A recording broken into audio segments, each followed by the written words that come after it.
Okay, we're going to talk about Taguchi today. And before I start talking about Taguchi, first I'll tell you that Taguchi is popular in industry, but sometimes traditional statisticians, they don't like it. They think that Taguchi is not, theoretically sound statistics. But for me, I'm the opposite. I would like to show you why Taguchi is good. Because we all agree, right? 2 to the 2 to the 3 to the 4, just when you have so many levels, so many factors, sooner or later, this thing's gonna out of control. It's very, very hard to design experiment for it. And so what Taguchi did is basically try to find some mental shortcut, try to basically as mean as lean as possible, try to make the whole things quick and dirty. But because it's quick and dirty, sometimes, it's shortcut. So people hate it because not enough statistical background behind it. Okay? And what will be the solid way to do this? Be honest, is the random effect, fixed effect, and then try to figure out the whole things by evaluate those factors one by one. Okay, so fractional factorial design, and then with random effect and fixed effect, that is what we covered in the last 2 weeks. Those are the right way to do things. But on the other hand, I'm upload one paper I did when I worked for industry. When I work for industry, a lot of time, guess what they want? Give me the answer. Just tell me, should I make this, slide or this, whatever, this big or this big? Give me the answer. Even though I know that it's not statistically rigorous. And if you ask me, can you use random effect, fixed effect to get that done? Yes, you can. Just if you try to do it the right way, it's a lot of work, and then costs a lot of money. But on the other hand, if you use this approach, it's kind of like it provides some backdoor for you to get things done quick. When you try to get things done quick, that, So why I'm telling you this is, okay, I show you this is if you have a very, very complex situation, but then your boss just give you the mission impossible. Give me the answer, and I'm only give you 1/10 of the budget and time. Get it done. And so the weakness of this sometimes is quick and dirty, but the advantage of it is quick and dirty. You guys follow me? Yeah. So why I choose to talk about this at the end of the semester is for that reason. Okay. So Taguchi basically said that if I have a lot of variations, okay, and then I'm looking, for example, so I can have my input in this area, but my output will have this much of variation. But if I move to an higher area, not only I can get a better performance, also less variation. So Taguchi basically tried to say that if I have random effect or fixed effect, I try to do two things at the same time. Okay? So for example, this example here, okay?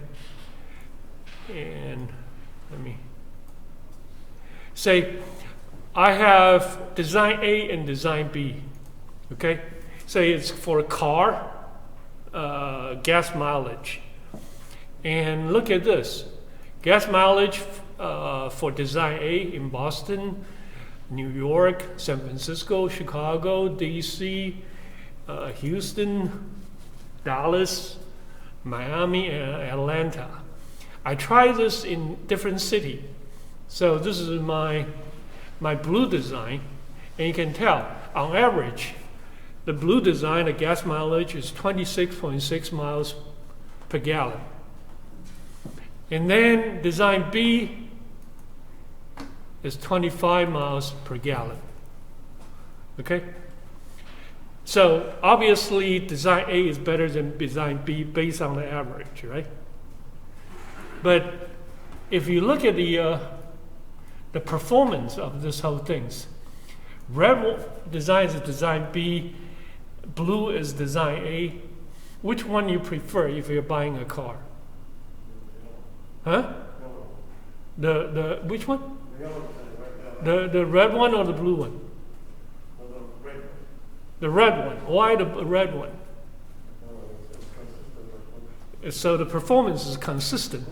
So robustness, by definition, is insensitive to the variation. So in this situation is that generally red one is a lot more consistent, so the variation is a lot smaller. Okay? And the blue one is sometimes good, sometimes bad. So the thing is that Taguchi tried to mix these two things together. Okay?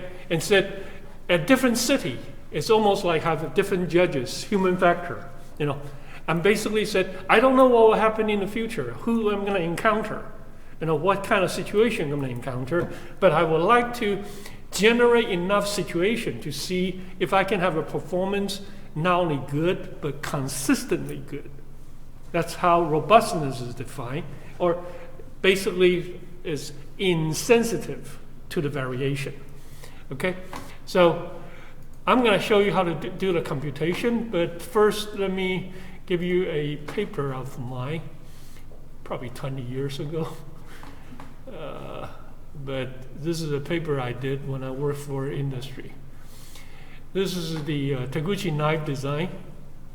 Okay, yeah, 1997. Not 20 years. Yes, more than 20 years, right? Not 25 years. Oh, next year. Okay, it's 25 years. Long time ago. Okay, and why we're doing this? Okay, you guys know what is carpal tunnel syndrome? Yeah, and this is getting a little better. Okay, for a while, all the snakehead, they will let migrant worker or meat packaging plant, okay, controlled by three major chain.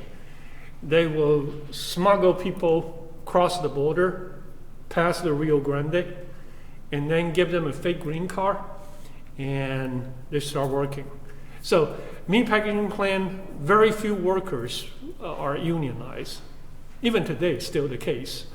And what happened was that a lot of time people will have laceration, have all kinds of injury, and once they injure, okay, and become a big problem. And the problem is that even now, okay, the immigration law basically said that the employer, they don't need to verify if your green card or your social security number is real or fake. As long as you give me a green card, a social security number, I hire you. The verification is government's duty. But then, let's turn around. Guess what happened when those workers survive? They try to bring their wife, their family here, and a lot of time become a burden to, especially Midwest, a lot of small town. Meat packaging plant right next to a school district that they need to hire a teacher for English as second language, and so become psychosocial economical issues. And what we're trying to do at the time, basically just try to come up with different design of knife to help the workers, to get their performance done well. A couple of things we did, okay? At the time, we have the so-called mesh gloves, and then we let them wear two layers of gloves, latex and then mesh gloves to protect their hand. And then we also, teach them how to sharpen their knife. But what is really hard is we try to design a knife for them that to minimize the wrist movements. Okay, and so at the time there is a type of knife called piston shape. It's a bended knife, and considered is the one to reduce the carpal tunnel syndrome. But what we found is that still people complain about it and got lacerations and everything. Oh, have you guys ever read the novel The Jungle? Well, you can read it. It's about meat packaging plant in Chicago in the, before the 1920, 1930. And of course, during that time, the migrant workers are not from the South. It's from, Ireland, Italian. But the story is the same, right? You push them, and then sooner or later they get injured. And for me, work for an insurance company, my job is not getting involved into the psychosocial economical issue. My job is try to figure out what kind of tool I can provide to be safer and not reduce their productivity. So the knife design basically we come up with was several things we changed. Okay, first, so here's the knife design. We have different grip size, the circumference. Okay, if it's too big, it's not easy to hold, but it's too small, the control is bad. So what would be the right range? So we have different circumference in oval shape. And then we have the coupling angle, 90 degree, it's a piston shaped knife, or 45 degree, somewhat curved, and then 0 degree straight knife. Blade height, the taller the knife, the better, the smoother the cut, because better glide, but more frictions. So here are the blade height, and then finally the blade length. Longer knife is like a Zorro's sword. You move your wrist a little bit. The tip of the sword move a lot. But on the other hand, if you have a handle very, very long, but the blade is very, very short, then it's kind of like a surgical knife. You move your wrist a lot, but the blade only tip a little bit. So one is good for piercing, the other one is good for gliding. So now, if you really look at this kind of experimental design, 3 by 3 by 3 by 3, how many design you need to have? 81, right?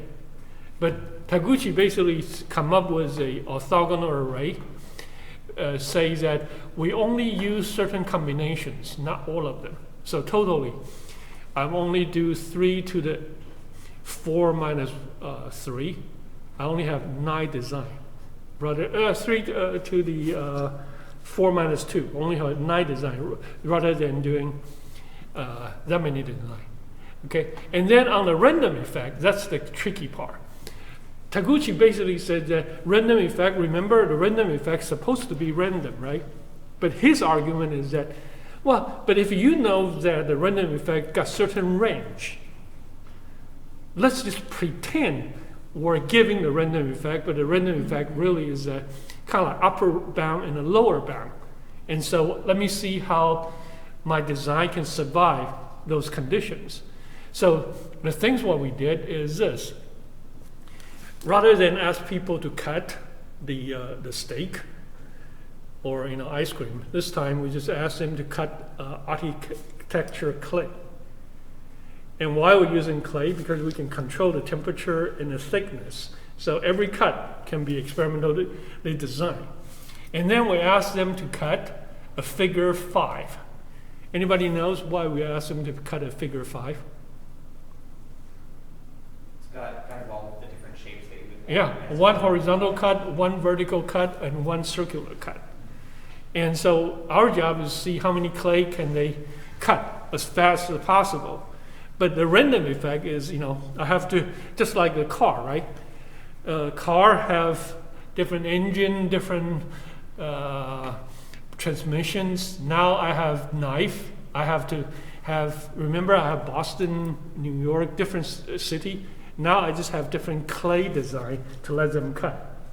So sometimes the clay got room temperature, the other one is frozen temperature. So you know that frozen temperature is a lot harder to cut, right? And then clay thickness. The thicker the clay, the harder to cut. And then finally, the clay orientation. We let them have 0 degree and 30 degree by changing the tilting angle. So when we do this, the argument is, again, the same thing. Different design under different conditions.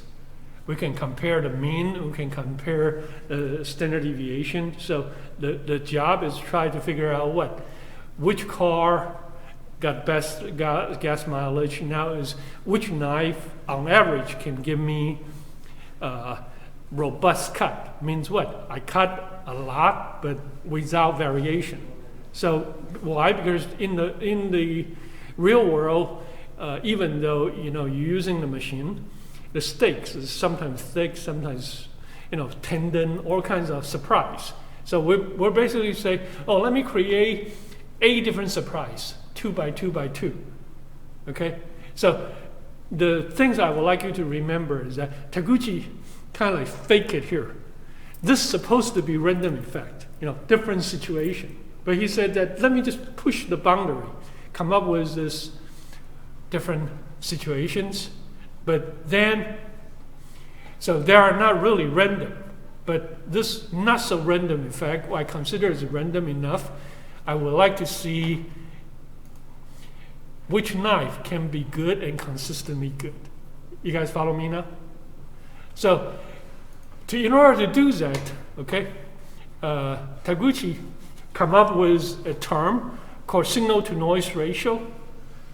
And what is signal-to-noise ratio? Okay, and I'll come back for this.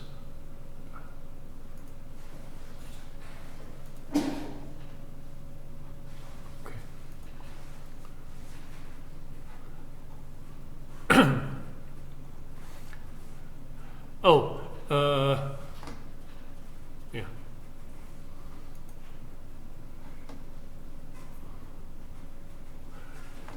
The signal-to-noise ratio are these 3 equations. Okay.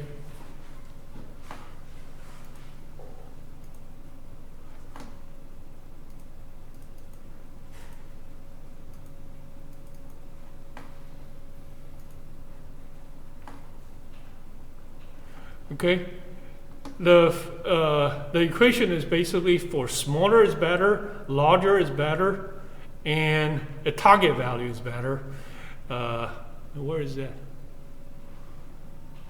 Oh, here we go.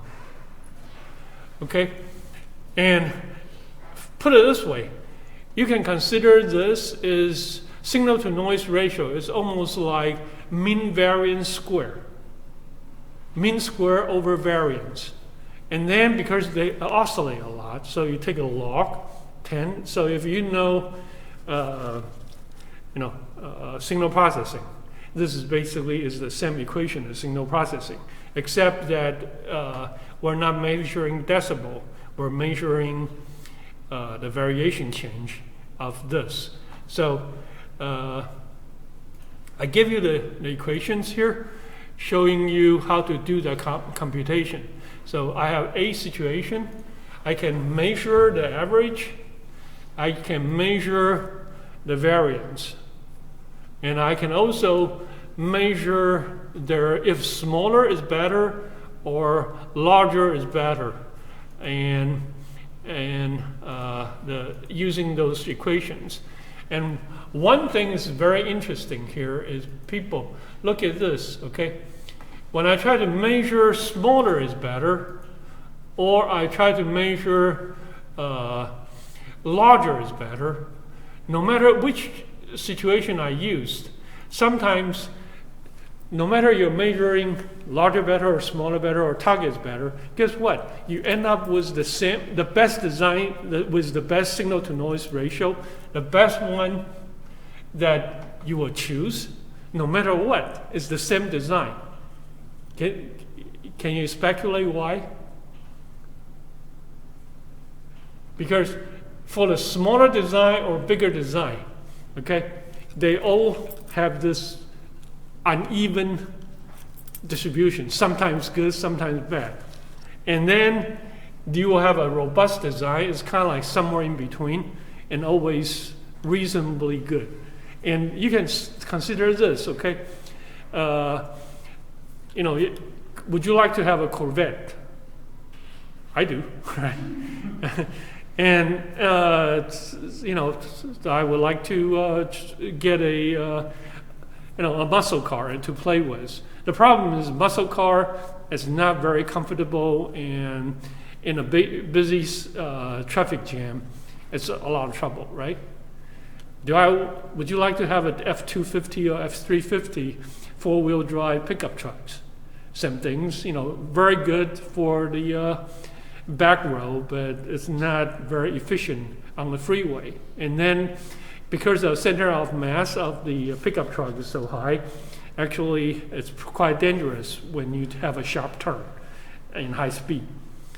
But on the other hand, let's just say that the traffic situation is never, so in other words, if I'm only driving in the back row, I know F-250 is a good car. If I'm only driving, say, Montana and play on a freeway in the springtime, Corvette is a good car. But if I have, sometimes traffic situation, sometimes a little bit bumpy road, a little bit of everything, then I probably would get, a Toyota RAV4. Not very, very good in one situation, not very, very good in the other situation, but reasonably good in every possible situations. Okay? And so, Camry was designed that way. And guess which car followed the same design principle in the 80s, kind of like gained the U.S. market back? Ford Taurus.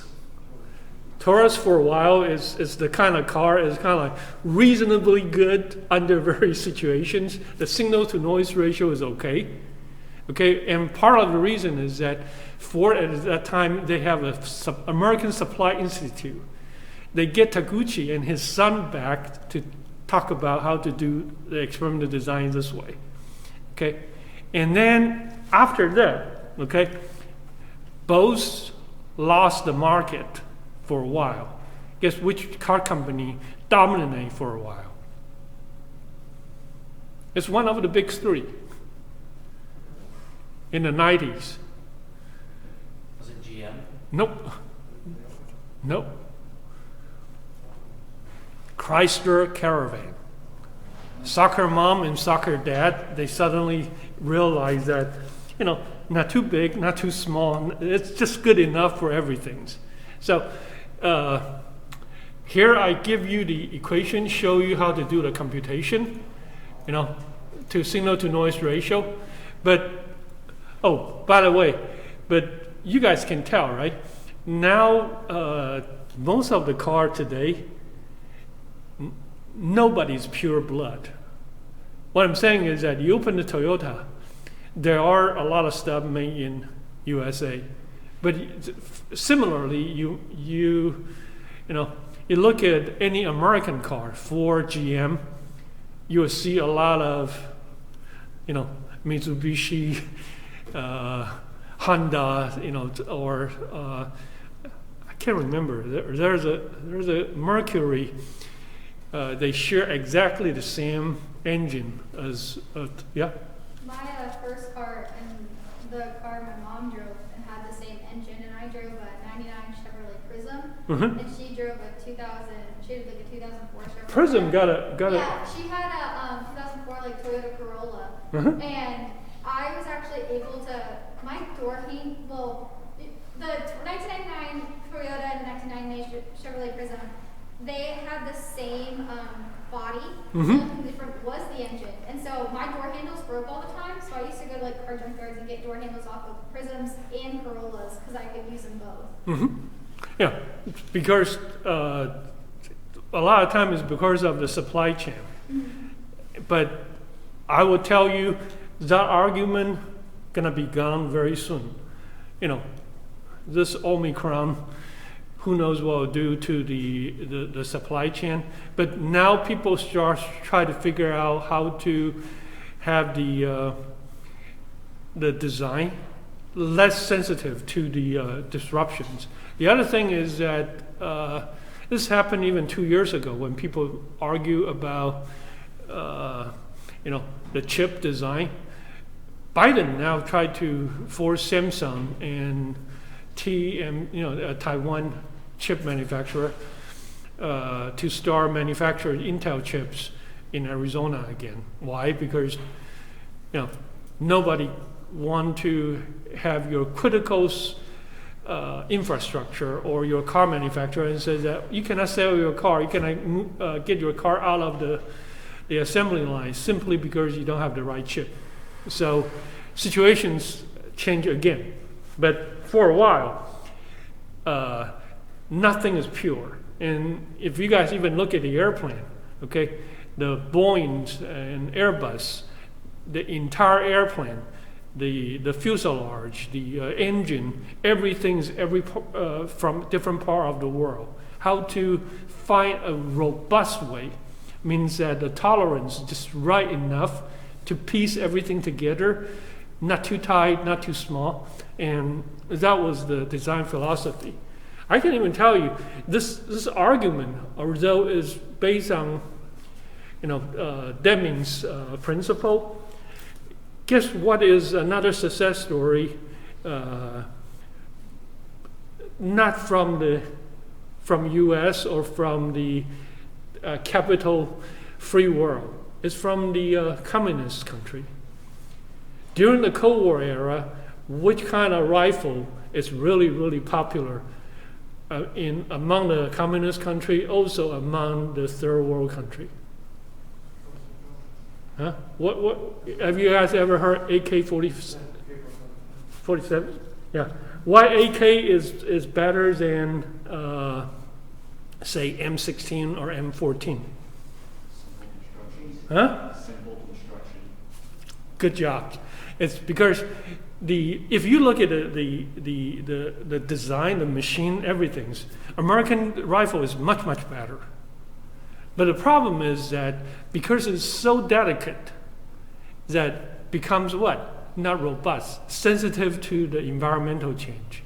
So you could be in the desert, you could be in the South Indochina's desert rice paddy field.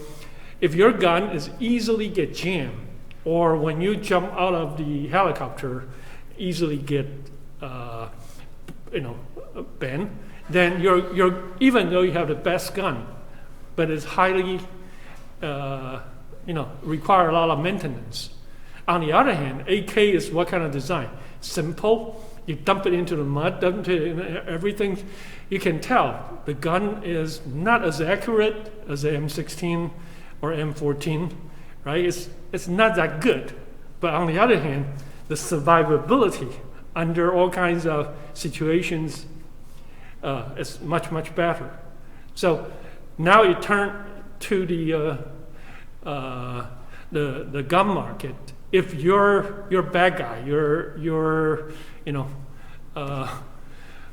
some guerrilla or whatever working in the jungle and trying to destroy everything, which kind of gun would you like?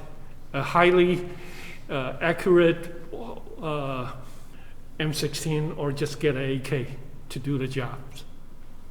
Weapon is definitely just to do the jobs, right? So that kind of philosophy is embedded in a lot of weapon design because weapon is only used once. But I will tell you that today, because of the whole world change, mass customization is the future. In other words, is that how to come up with a core design, and people can add stuff to it, and so everybody want to start, a small business for using internet, right? So what you want is that, I'm building this laptop platform. Here are some core robust design, but you can add different stuff to it. I can have a Segway or a skateboard, motor skateboard, or scooter, same things. What will be the good one? Is the one that I have a very, very simple core design, but you can add different cabin, different seat, different wheel. It's the same thing, but can be adaptive to all kinds of attachment. So what I'm trying to say is that I'm pretty sure you guys who can predict the future? Nobody can. But you guys gonna face a world that, how to have mass customization, come up with a core design to fit into different attachment. That I consider you cannot avoid. Okay, and now let me go back to the paper. I would like to show you a couple of things in the design. This is the computation. Okay, I already gave you the Excel spreadsheet, but now I would like to show you a couple of things. Okay, first, okay, if you look at the average, okay, 1, 2, 3, 4, 5, 6, 7, 8, 9, 9 different design. Okay, you can tell. Okay, design 9 is very good. Design 5 is okay. Design 2 is okay. But on average, design 9 is the best design, right? The bar chart shows this way. But if we base on signal to noise ratio, number 5 is the best design. Okay? And can you guys tell? Now, if I just say that, trust the Taguchi's computation, that's not the purpose, right? Even my customer would like me to have some explanations. So to have the explanations, we detailedly compare the 9 different design, design 5 and design 9. And you can tell, okay, sometimes design 9 is not as good. Sometimes design 5 is not as good. But generally speaking, which one you can see more oscillation. 9 got extremely good, extremely bad, negative, positive, compared with design 5. And then if I try to figure out what's going on, this is my invention, okay? And the invention is this, okay? If I have the grip size, and the grip size, under different clay temperature, it vary a lot, vary not too much. So generally, you see that small grip size is not good. Medium grip size and large grip size, I don't know which one's better, but seems like grip size doesn't do much to the challenge of the temperature. But if you look at the grip size versus the clay thickness, very thick, not very thick, very thick, not very thick, you can tell that when the grip size somewhere in the middle, the variation, what I call this H chart. See, the H horizontal is pretty flat. And if it's very flat, means what? I don't care. You give me a thick steak or a thin steak, my medium grip size will be what? Robust enough to the grip clay thickness. You guys, can you tell that? Same things. For the clay orientation, the clay can be 30 degree or 0 degree. Okay? Small grip, sensitive. Large grip, a little bit sensitive. But in the middle is not sensitive. So I would say, the champion for the grip size, probably the middle is a good one to use. Next, coupling angle, right? I can have a straight knife, 45 degree pistol knife, or a 45 degree knife. Sensitive, sensitive, sensitive. Sensitive, sensitive, not so sensitive. Sensitive, maybe. So at least if coupling angle, 45 degree, can do anything, which one will be the one I'll use to deal with the challenge? Is using the 90 degree for the clay thickness. Okay, so now you see I'm not just talking about, have different design, different challenge. I start looking at which challenge, under which condition I can be insensitive. So here on the blade height, okay, large variation, somewhere in between. And again, blade height is very, very good to handle the clay thickness. This is pretty easy to visualize. If I have a very, very thick turkey, do you want a thin knife or you want to have a butcher knife to chop it? So you know that blade height is good for the clay thickness.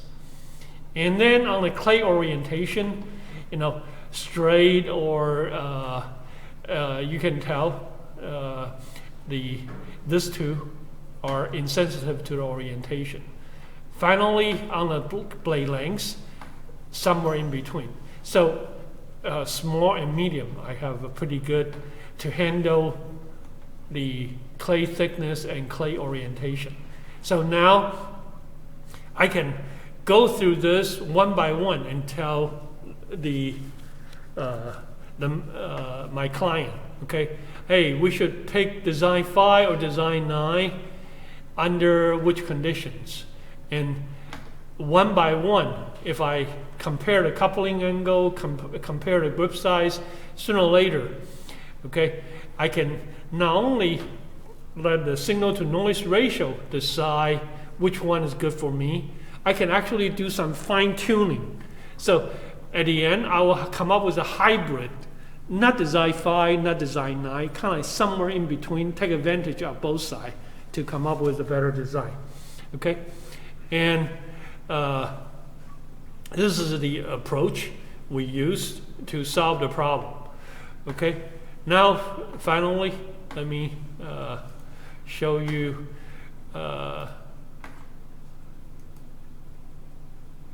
what in the field people usually use, okay, is they will come up with this so-called orthogonal array, okay, to cut down the number of experiments.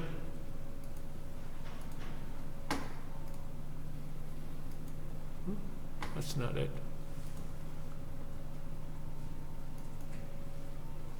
Here we go.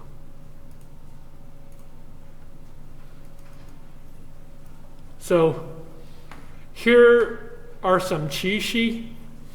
You might need it for your in the field.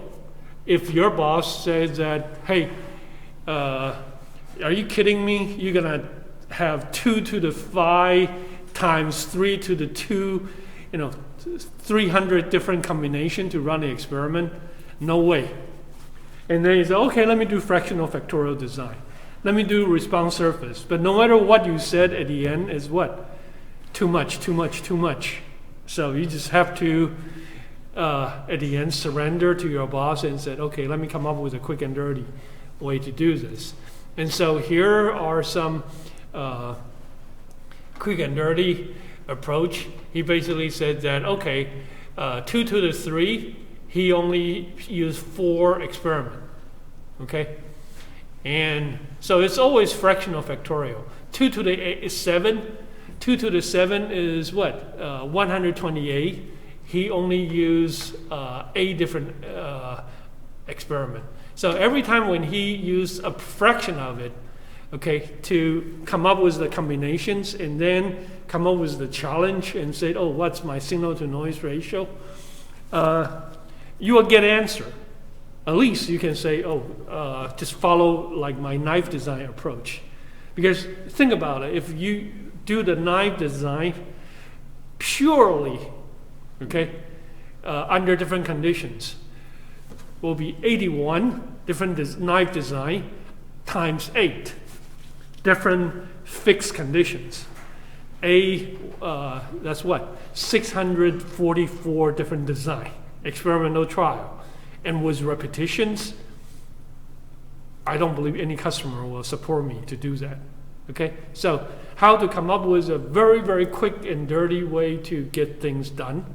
This is the table he used. Basically, he just says that whatever the fractional factorial design, I'm only using a very, very, very small fraction of it to come up with the design, and then under a different challenge, okay? And two level, 3 level, 4 level, and so on. Okay, here is the 3 to the 4. This is the 81 I use. If you compare, my experimental design is using L9. He called it L9. Basically, is 3 to the 4 minus 2. 9 of the design. Okay, and from an industrial engineering or system engineering standpoint, would you get an answer? This approach, you always get a quick and dirty answer, okay? But can you use this to write, say you want to go for grad school, can you use this for a PhD dissertation? No. If you do it that way, you're not trying to prove something. You're trying to, ask your committee member to reject your proposal. Okay, so this is the drawback of this whole thing. But Noah, then tell me, if this is so bad, why I introduce this at the end of the experimental design class? Because it's probably a little bit more realistic than what we're talking about with like working on a dissertation where you had to do all the statistical methods and proving. With this shortcut, this is going to be a better way for us to get an explanation in a practical setting. Yeah, and the other thing is that sometimes I'll use this as a pilot study. Because if I can show my boss, hey, there's something here, okay, then maybe he will say that, okay, let me compromise. I'll give you half of the budget you asked for, okay? And this is the kind of things that I have to let you guys know. If you try to be very, very loyal to statistics, to p-value, and sometimes you cannot get do your job. And so, I'm trying to say that this is not a scientific way, but it's a good enough way to get started. Okay, this is the reason why I'm having this, showing you this. Okay, so I think I finished this semester. Okay, so everybody think about it. Okay, and we started by central station, subway station for treatment, and then we start saying that we can block them so we don't have to do everything in one shot, and then we start dealing with factorial design. And when we do the factorial design, we focus on the high-low two-way factorial design. Why? Because, at least they can show the contrast. And then we use the regression approach. We use the pseudo-variable approach to show you how those tables are built. And then once you can follow the two-way design, we go to the three-way design. Three-way can be considered as the two-way twice. And once you have the two-way and three-way done, I start saying that, okay, now most of the situations you should be able to handle in a rigorous way. Then how to provide the legal documentation when you finish your experimental design, your ANOVA table, your multiple comparison as your IID assumption, independent, identical, the Durbin-Watson test to make sure those things are good. And once we finished the factorial design with the blocking and everything, we said, okay, the world is very, very complex, and you have so many things you have to study. You don't have the money, so we do fractional factorial design, try to chop it down and use blocking.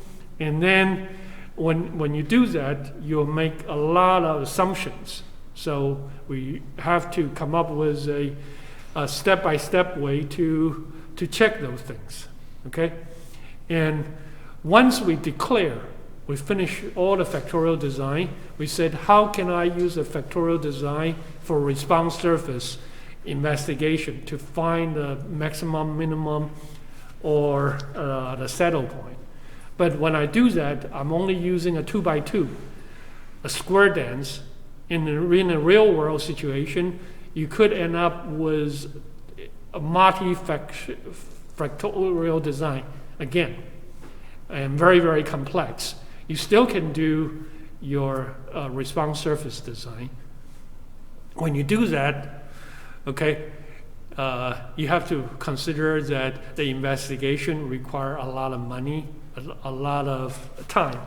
So the thing is that for COVID vaccine, probably the pharmaceutical company will have the CDC blessing and use tons of money to do that. Actually, the guy who come up with the design, the BNT, he did not get enough money. That's how Pfizer took over his design, because he just doesn't have enough money to investigate that. Okay, so now I'm introducing the Taguchi. I just want you guys to think about it. Can you use fractional factorial design or Taguchi in response surface investigation? Can you?